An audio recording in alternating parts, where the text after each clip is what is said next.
So, Pastor already told you, but last week we went to Virginia Beach for the Deacons Retreat, and I had the chance to share a devotion, and they asked me to share it again to all of you, so that's what I'm gonna do here today. And it's not very long, but we're gonna try to make it short and sweet, but man, do I believe everything that I'm gonna share. Like, I really do believe in all of this, and I really hope that you can get something out of this. So let's pray. Father, we thank you for this time. I pray that you open our hearts and our minds. In Jesus' name, amen. Okay, so we're gonna start by watching this video.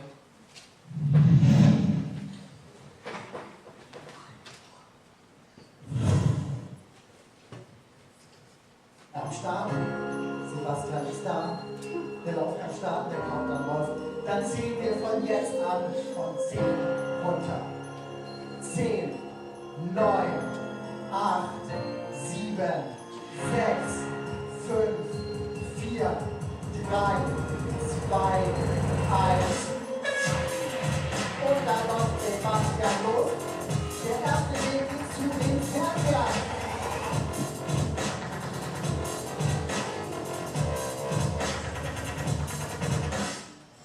Da oben stellen Sie ab und macht noch etwas drauf.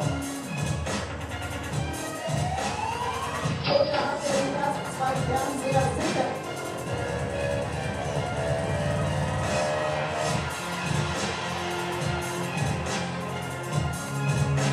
Das ist ja ein Start. Die Luft wollte noch ein bisschen gehen. Damit er die Fernseher hat, es wird mehr und ein Test. Alles, was er tragen kann, ist auf jeden Fall mit Start. Da rennt er mir vorbei.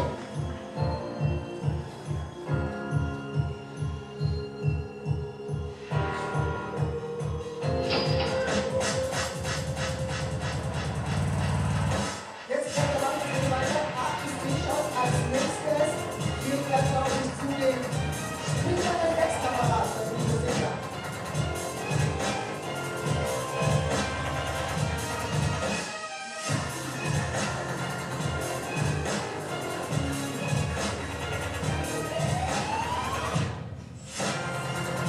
Jetzt rennt er um die Ecke und wow, da hat er gleich 6 Kisten geladen.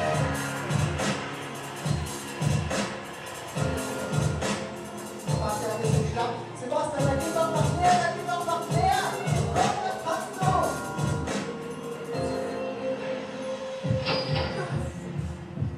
Go, go, go, go, Sebastian.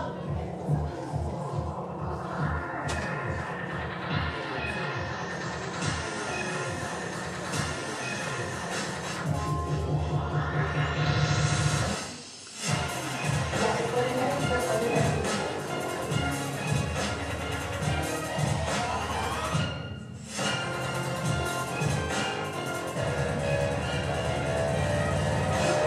Da hat er den.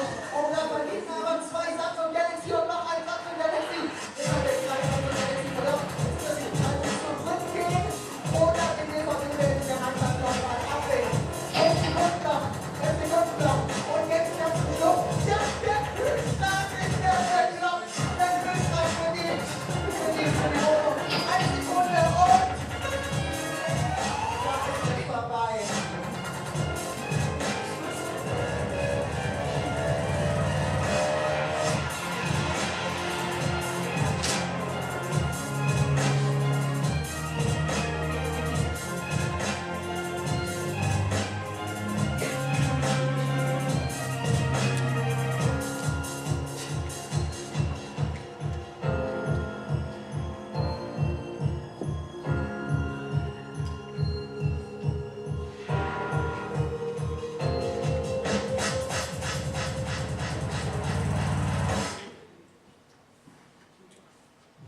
Okay.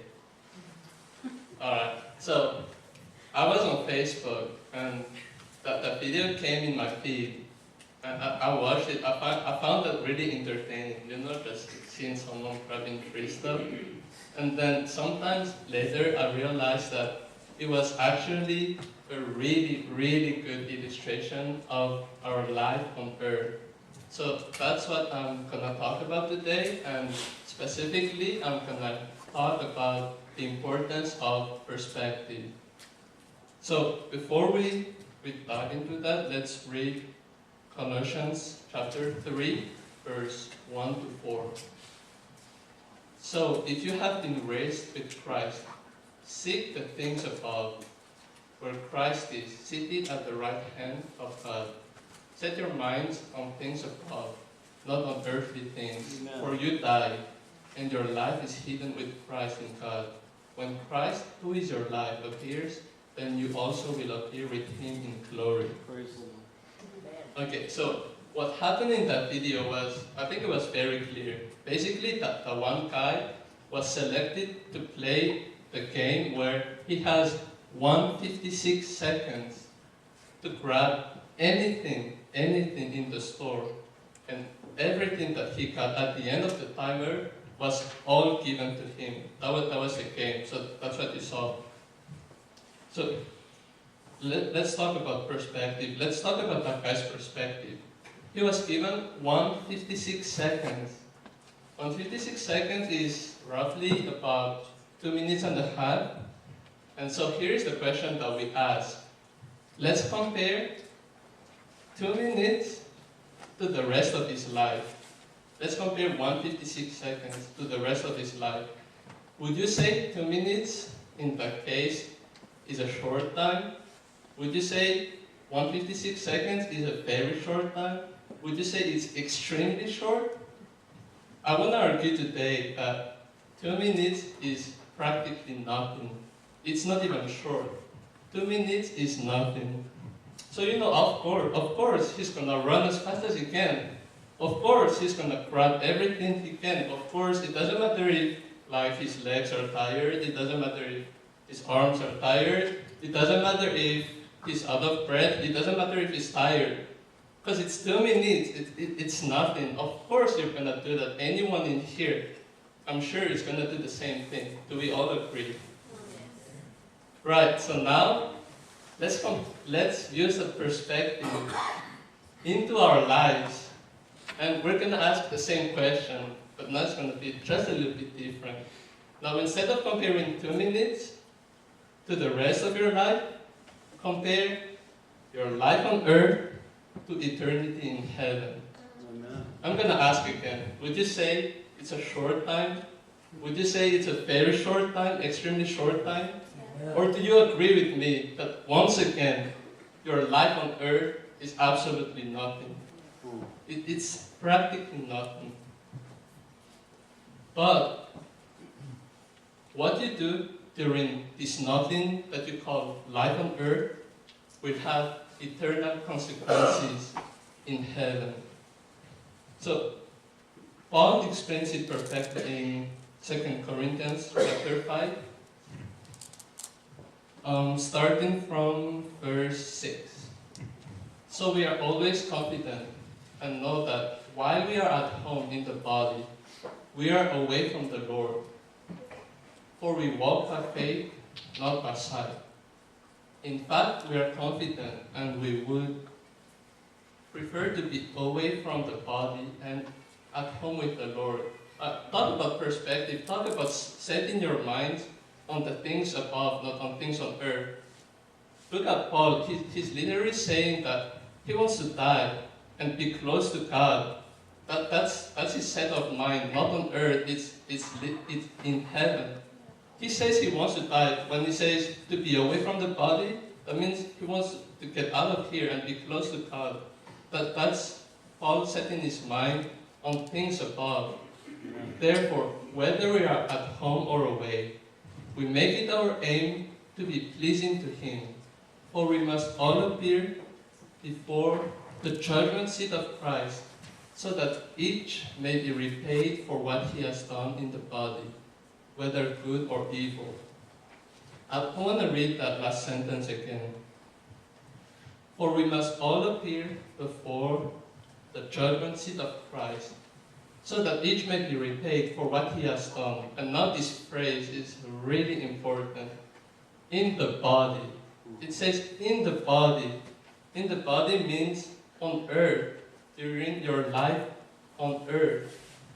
And you know, when we're in heaven, everyone is going to have one desire, and it's going to be to be close to Christ. But not everyone has that desire here on earth. But yet, getting close to earth, to Christ starts on earth. Getting close to Christ is not a destination, it's a journey, and it starts now.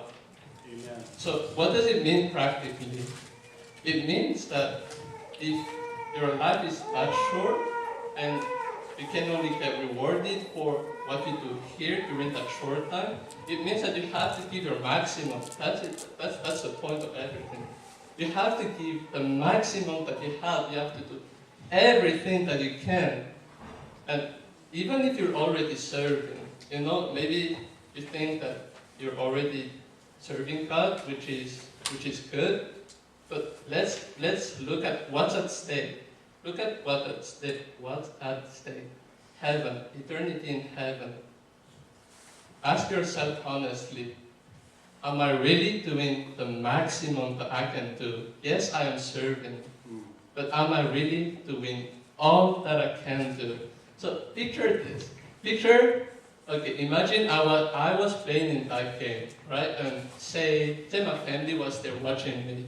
And so I go on the trip, I run as fast as I can, and say on my left hand, I grab like laptops and phones and GoPros and whatever, as much as my left hand can fit, right? But then I won't have anything in my right hand. And then I'll go.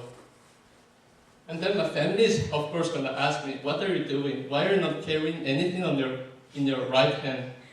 And then I'll be like, oh, you know, I'm already doing my part. I'm already carrying as much as I can in my left hand. Let me let my right hand rest. I'm already doing something, right? That wouldn't make sense. That would be crazy. My family would slap me in the face. Or I would slap myself in the face, all right? If 156 seconds is all you have, are you really going to afford bringing something in your left hand and not do anything with your right hand? If you're not doing your maximum, then you're still losing something. There is one way to live.